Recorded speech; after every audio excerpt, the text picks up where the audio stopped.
I'm Dr. Les Linet, and I hope to help you understand psychiatric problems.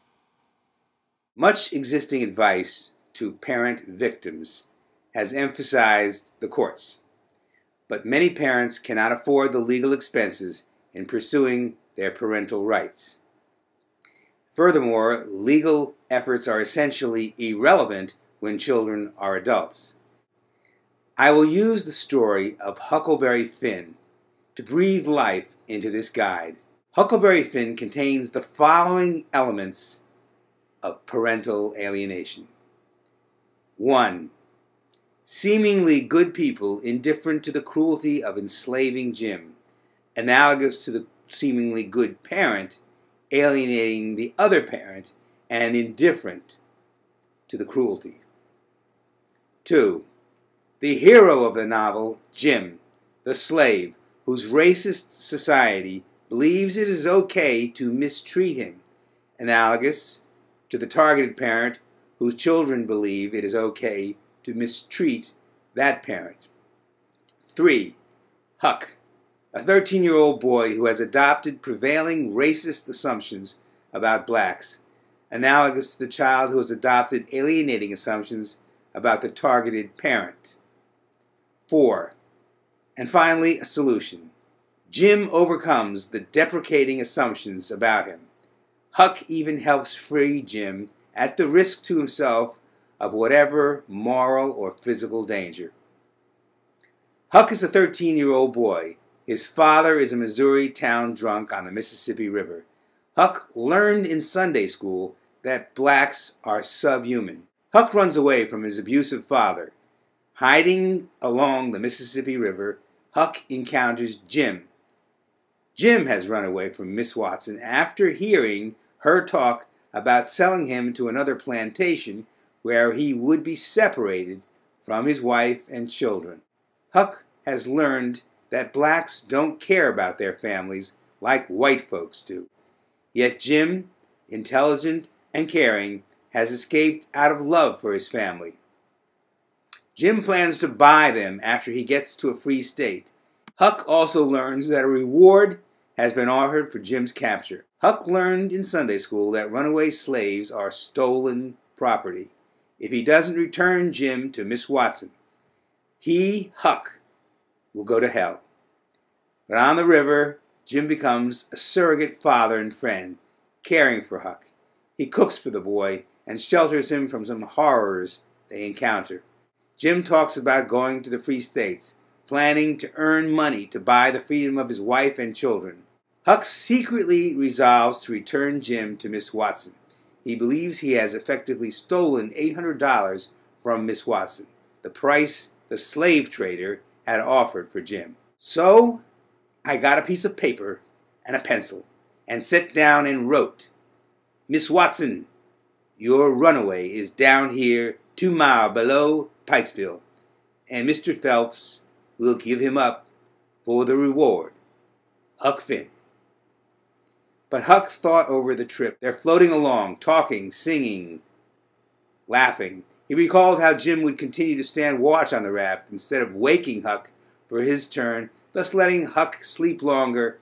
And when they were tossed off the raft, how glad Jim was when Huck came back out of the fog and from the swamp, and how Jim would always call Huck honey and pet him, and how good he always was, and said Huck was the best friend old Jim ever had in the world, and the only one he's got now. And then Huck saw that paper to Miss Watson. I took it up in my hand. I was a-trembling because I'd got to decide forever betwixt two things, sort of holding my breath, and then says to myself, all right then, I'll go to hell, and tore it up. Jim's sincerity is established by his caring. Jim bears himself emotionally, expressing a longing for his family and admitting his own errors as a father. Having been brought up among racist assumptions, Huck is surprised to see familial love as strong among blacks as among whites. Huck now decides to risk going to hell. He then sets out on his first truly adult endeavor, to free Jim at whatever cost to himself. His conscience contradicts what he has been taught. The lessons of Huckleberry Finn and the advice I give to parents alienated from their children are: 1. Children are confused, as 13-year-old Huck was, by the indoctrination of seemingly good white people such as Miss Watson, who seemed unconcerned about injustice or cruelty towards Jim. 2. Passivity.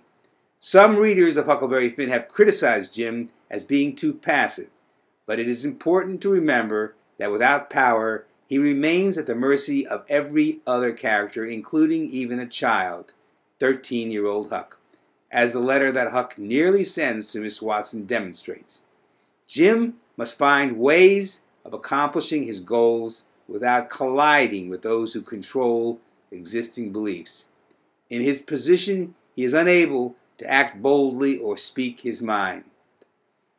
Nevertheless, Jim consistently acts as a noble human and loyal friend. So my advice is, use Jim as a model. If you are alienated from your child, you are at a relative disadvantage with regard to the other parent, and at a disadvantage even with regard to your child, as Jim was even to 13-year-old Huck. Like Jim, you must find ways of accomplishing your goal of having a relationship with your child without colliding with the other parent who has achieved control over your child's beliefs about you. Like Jim, you cannot act boldly or speak your mind freely, or you will be defeated by prevailing beliefs. Like Jim, consistently act as a noble human being and a loyal parent. 3. Jim is the alienated one, cast out without rights, but he ultimately wins Huck over. Huck comes to see what is right, even at the cost, possibly, of the fires of hell.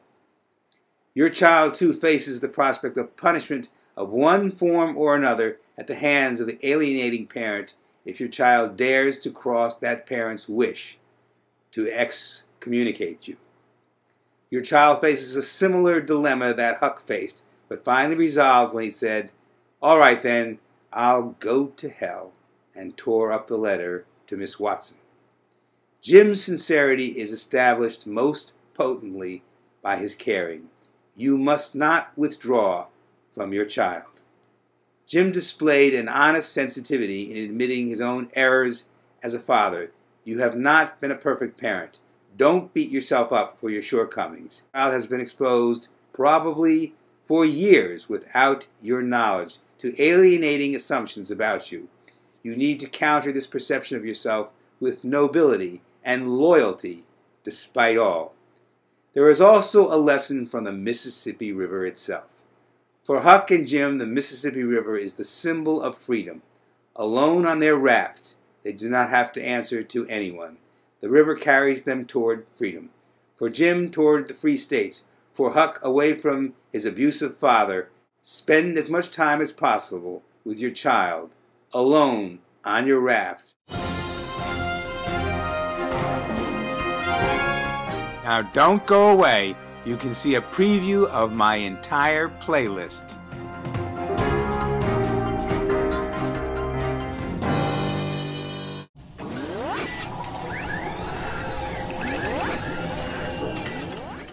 Click here, and after clicking here, you will be taken to my channel where you may select the playlist either for this channel or for any of my other playlists of possible interest to you. I hope to see you on YouTube. Bye.